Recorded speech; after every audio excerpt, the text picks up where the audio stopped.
दोस्तों नमस्कार। 4PM news network और 4PM गुजरात पर आप सभी का बहुत बहुत स्वागत है। मैं हूं आपका दोस्त मयूर जानी।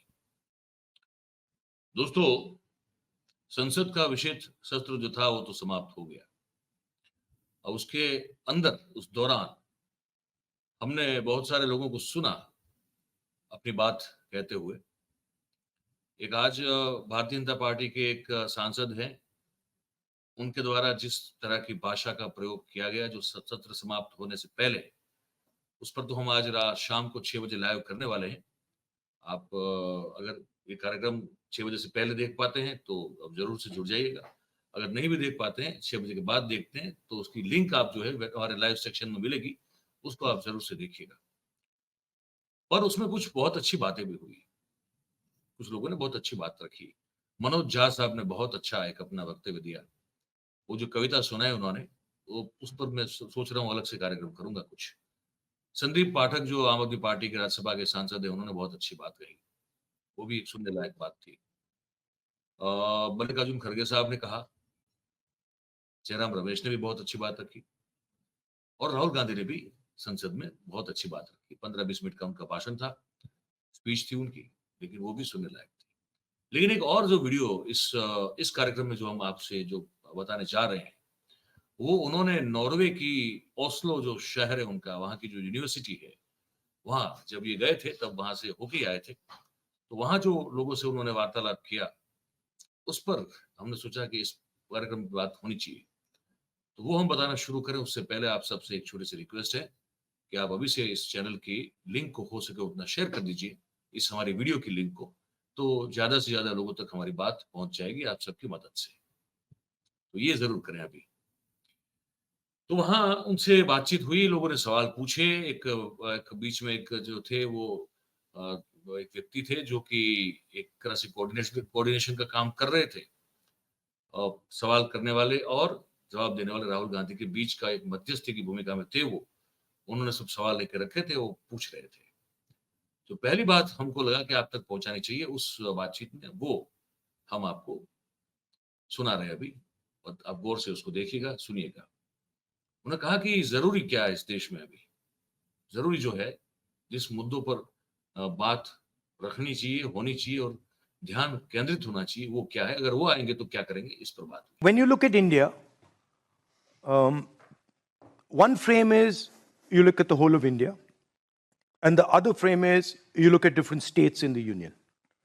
So, some of the most cutting edge work in healthcare is being done in Rajasthan. And those are some of the principles that we're going to use. For us, Rajasthan is a pilot. Right. And if we do come to power, we will use some of those principles and spread them across the country. It's true that both healthcare and education have not received the type of funding they should get.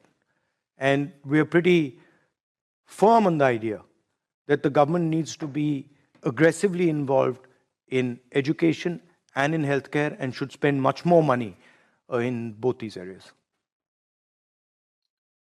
शिक्षा और स्वास्थ्य, 2 एक ऐसे क्षेत्र हैं, जहाँ पर जितना फ़ोकस किया जाना चाहिए था, जितना बजट एलोकेट किया जाना चाहिए था, वो नहीं हुआ है। इस बात को मानना अपने आप में बहुत बड़ी बात इसलिए है क्योंकि ये जानते हुए भी कि कोई भी जो है उँगली जो है उन पर उनकी ओर जो है वो तान सकता है कि भैया आपने तो इतने साल तक सत्ता पे बैठ के राज किया, तो आपने भी तो कम डाला पैसा। पर वहाँ जहाँ गलती हुई है उसको स्वीकार करना, ये बहुत बड़ी बात होती है अपने आत्म सुधार के लिए। तो वो इस व्यक्ति में दिख रहा है जो मैं लगातार कहता आ रहा हूँ। वो कहा कि अब जब अगर हम आएँगे सत्ता पे तो ये 2 क्षेत्र हैं, शिक्षा और स्वास्थ्य, उस पर हम मैक्सिमम फ़ोकस करेंगे। उस पर जो है बजट का आवंटन भी जो है वो उस पर ज़्यादा से ज़्यादा करेंगे और उन क्षेत्रों में जो सुविधाएँ हैं उसको जितनी हो सके उतनी बेहतरीन करने की कोशिश की जाएगी। उसके बाद उनको इस मुद्दे पे पूछा गया कि ये आपने इंडिया नाम रखा अपने अलायंस का तो अब वहाँ तो देश का पूरा नाम जो है 2 में से 1 रखने की अ, कुछ बात चल रही है कि सिर्फ़ भारत ही रखा जाएगा, तो उस पर उन्होंने जो जवाब दिया, वो आप सुनिए। Very good. Excellent. So last two questions. So one is, You can see. ये जो मैं कहने जा रहा था वो यहाँ पे बोले हैं। ये You can see, I don't think there's been any other political formation Such an who, by choosing their name, has made the incumbent change the name of the country. I think that's a world record. And the funny thing is, the next part of this story, because if and when he does change the name, we will also change the name. right. And then he will have to change the name again. Right? So there's no reason we can't fit those ideas into the acronym Bharat. So, but it tells you a little bit about the panic in the mind of the BJP and the RSS. You said, they're so strong and they're so powerful and they're so big. I deal with them, I fight with them. They're actually not that powerful. They're not actually that strong. They have a lot of resources. They have capture of the Indian state. But the moment the large mass of Indian people start to stitch together, you will not find the BJP and the RSS will be able to contest that.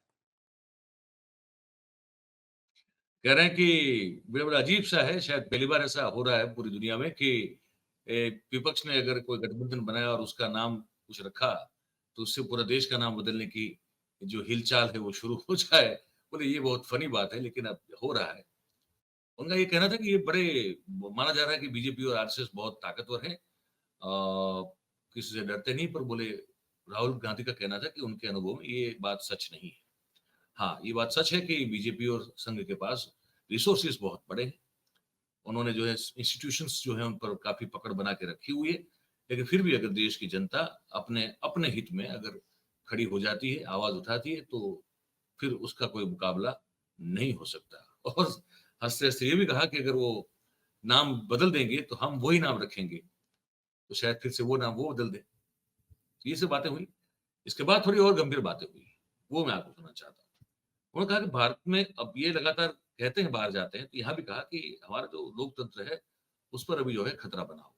पूरी बात जो उन्होंने रखी है, आप उसको ध्यान से गौर से सुनिए। किस एंगल से इस चीज को वो रखते हैं, उस एंगल को समझना जरूरी होता है। जब कोई भी जिम्मेदार आदमी कुछ बोलता है, वो क्यों बोलता है, वो समझना जरूरी होता है। आप सुनिए। You see, India's democracy is under severe assault and attack. India is also defending its democracy. It's a difficult job, but it's doing so. When that defense stops, if it stops, then I will say India is not a democracy anymore. But there are still many, many people who are contesting the attack on the democratic structure. Right. So I cannot say the fight is over. I think we're going to win the fight. I view this as a transition. Both India and China have or are trying to manage the largest migration of people from rural areas to urban areas in history. It's the biggest migration ever. Now, so to think that this is going to happen without any turbulence, without any pressure, that's naive, right? So a lot of these pressures, turbulences, structural problems are coming because of this massive transition that we are going through. And it's expected. What will come out at the end of it? Will we be able to give India a democratic, plural vision? Will we be able to hold the structure together? Will we be able to thrive? That's really the question. We're very clear that India's diversity, the different languages, the different states, different cultures, will simply not absorb what the RSS is trying to place on top of it. We do not think that India can survive a centralization of power the way the BJP is doing. And that's why we're defending it. And we also understand that India has an important role because of its size, because of its scale internationally. And it has certain responsibilities. Indian democracy, in my view, is a global public good. It doesn't just belong to India. It is something that will affect the entire planet. Imagine if 3 Europes suddenly went autocratic. That's the scale of India. So it's important that we defend it. It's our responsibility. We're doing it. But it's important that the rest of the world knows what's going on back home. बड़ी महत्वपूर्ण बात कही उन्होंने कहा कि जो fundamental जो basically लोकतंत्र के फंडामेंटल्स होते हैं उस पर हमला हो रहा है और उसको बचाने की कोशिश में हम सब लोग जो हैं देश में लगे हुए हैं और उन्होंने कहा कि इसका इम्पैक्ट आप सोच के ये इस तरह से सोच के देखिए कि अगर पूरा यूरोप जो है वो अचानक से ऑटोक्रेटिक हो जाए तो क्या हाल होगा वर्ल्ड ऑर्डर का बोले उस वही और उतना ही इम्पैक्ट जो है अगर वो भारत भी अगर ऑटोक्रेटिक वे में चलने लगेगा तो वही इम्पैक्ट जो है वही असर और वही प्रभाव जो है वो वर्ल्ड ऑर्डर पर पड़ सकता है तो बोले हम तो हमारा काम कर रहे हैं लेकिन दुनिया के लोगों को भी जानना जरूरी है कि हम क्या कर रहे हैं ये बात कही फिर उन्होंने एक हमला बोल दिया आरएसएस बीजेपी की विचारधारा को लेकर और कहा कि हर एक जो ऑटोनोमस बॉडी है उस पर कब्जा करने की कोशिश की जा रही है कई जगह वो सफल भी हो चुके हैं और वहां भी एक लड़ाई है तो वो उन्होंने कहा कि इसीलिए संघ को इस तरह से जो हरकत है उसमें रोकना पड़ेगा सुनिए आप ठीक से क्या कहा That every single person on that alliance, regardless of which party, is agreed that we are not going to tolerate the murder of Indian democracy. We're not going to accept it. Second, every single person over there is of the view, that we are not going to let the RSS capture our institutional framework. So that's the first point of agreement. Second point of agreement is everybody there agrees that the level of inequality that is being generated in India is not acceptable. That 2 or 3 business houses control the entire infrastructure. The agencies are used to help them knock out other business people. That 200 plus million people have gone into poverty over the last 9 years. This is not acceptable to any of our partners. That we face continuous price rise, not acceptable.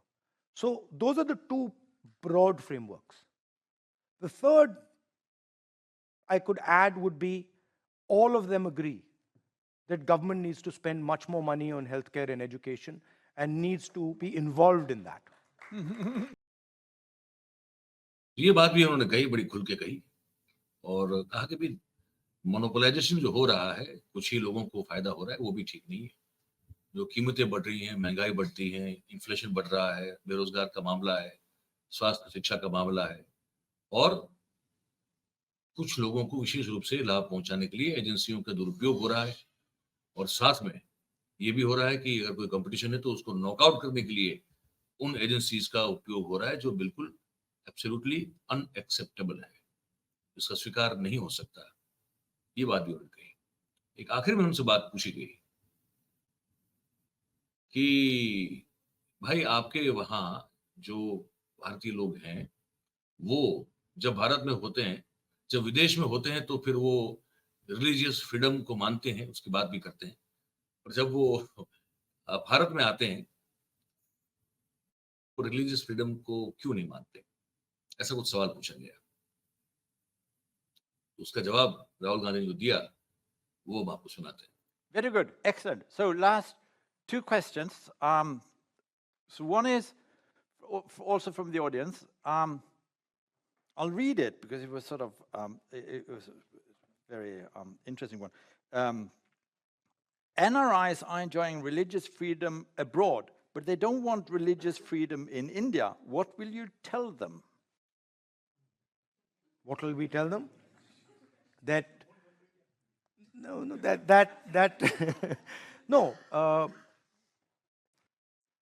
not allowing religious freedom in India fundamentally weakens India. And if you think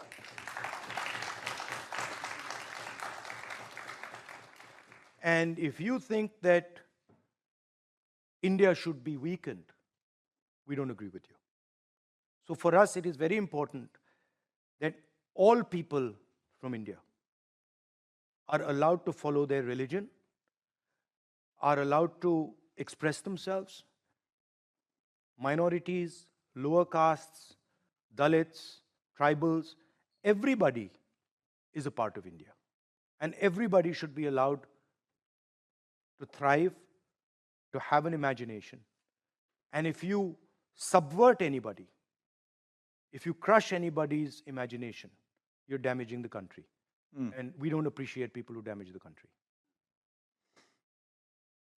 बड़ी महत्वपूर्ण और गंभीर बात कही उन्होंने कहा कि religious freedom को अलाउ न करना देश को कमजोर करने की दिशा में की जाने वाली सोच है। बहुत बड़ी बात की। तो कहा कि हर एक का अपना अपना एक अपनी आस्था है, अपना धर्म है, हर एक की अपनी श्रद्धा है, हर एक की अपनी मान्यता है, उस पर चलने का सबको अधिकार है और हमारा संविधान भी उसको उस अधिकार को देता है। तो अगर उसको कोई न माने, अगर आप ये कहें कि आप देश में कुछ ही एक इसको ये कर दिया जाए जिसको कहते हैं ना कि फॉर एग्जाम्पल मेजोरिटी हम लोग जो हिंदू हैं वही उन्हीं के पास हो सकता है, बाकी सबके पास, माइनॉरिटीज के पास नहीं हो सकता है धार्मिक स्वतंत्रता का अधिकार, तो वो तो ठीक नहीं होगा, उससे देश कमजोरी पड़ेगा। ये बात जो है उन्होंने बड़ी गंभीरता से कही वहां पे। तो ये सब बातें हुई ओस्लो में, एक यूनिवर्सिटी है वहां पे, सवाल जवाब हुए। हमने सोचा कि आप तक ये पहुंचाना चाहिए, हमने आप तक पहुंचा दिए। अब आप क्या देखते हैं, इस पूरी बातचीत को कैसे देखते हैं, उनके संवाद को कैसे आप नापते तोलते हैं, क्या राय रखते हैं, जो भी हो आप हमको ये जो नीचे कमेंट बॉक्स है उसमें लिख के हमको बताइएगा। बात आपको हमारी अगर पसंद आ रही हो तो फिर आप इस वीडियो को लाइक करिए और इस वीडियो के लिंक को हो सके उतना शेयर करें और हमारी जो चैनल है उस चैनल को आप सब्सक्राइब करें और अपने आसपास के लोगों से भी करवाएं। बहुत बहुत धन्यवाद आप सभी का कि इस कार्यक्रम में हमारे साथ आप जुड़े। Thank you very much. नमस्कार।